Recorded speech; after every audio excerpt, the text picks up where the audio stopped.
നമസ്കാരം. ലബ്ബൈക്കിന്റെ മന്ത്രധ്വനികളുമായി പരിശുദ്ധ ഹജ്ജ് കർമ്മത്തിനായി ഹാജിമാർ യാത്ര തിരിച്ചു. ഈ വർഷത്തെ ആദ്യ വിമാനം ഇന്ന് ഉച്ചയ്ക്ക് 2:10 സംസ്ഥാന ഹജ്ജ് chairman doctor Hussain Saqafi Chullikode flag off ചെയ്തു. General convener advocate Moideenkutty, MLA Anwar Sadath, CIAL manager Shri G Manu, ഹജ്ജ് കമ്മിറ്റി അംഗങ്ങളായ അനസ് ഹാജി, അഷ്കർ കോറാട്, കോർഡിനേറ്റർ TK സലീം, മറ്റ് ഉദ്യോഗസ്ഥർ തുടങ്ങിയവർ സംബന്ധിച്ചു. ഫ്ലൈനാസ് വിമാനത്തിൽ 430 ഹാജിമാർ ആണ് പുറപ്പെട്ടത്. വിശദീകരണവുമായി ചെയർമാൻ ജെ ടൈംസിനൊപ്പം ചേരുന്നു.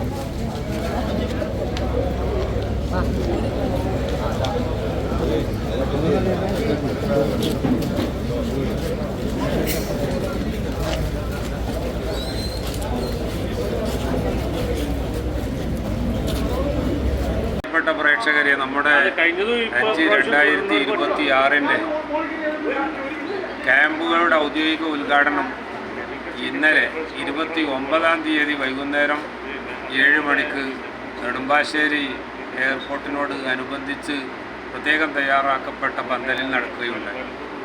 നമ്മുടെ ഹജ്ജ് സജ്ജീകരണങ്ങൾ എന്ന് പറഞ്ഞാൽ ഇവിടെ 800 പേർക്ക് പ്രാർത്ഥിക്കാനുള്ള സൗകര്യം, അതുപോലെ തന്നെ 2000-ഓളം പേർക്ക് അക്കമഡേഷൻ, അതേപോലെ തന്നെ ഈ തീർത്ഥാടകർക്ക് എല്ലാവർക്കും ആഹാരം കഴിക്കാനുള്ള ക്യാൻറ്റീൻ സൗകര്യം, അതിൻ്റെയൊക്കെ പുറമെ ആംബുലൻസ്, മെഡിക്കൽ സംവിധാനങ്ങൾ, വാട്ടർ അതോറിറ്റിയുടെയും KSEBയുടെയും ആവശ്യമായ എല്ലാ സൗകര്യങ്ങൾ, സിയാലിൻ്റെ എല്ലാവിധ ഒരുക്കങ്ങളും നേരത്തെ തന്നെ നമുക്ക് നൽകി.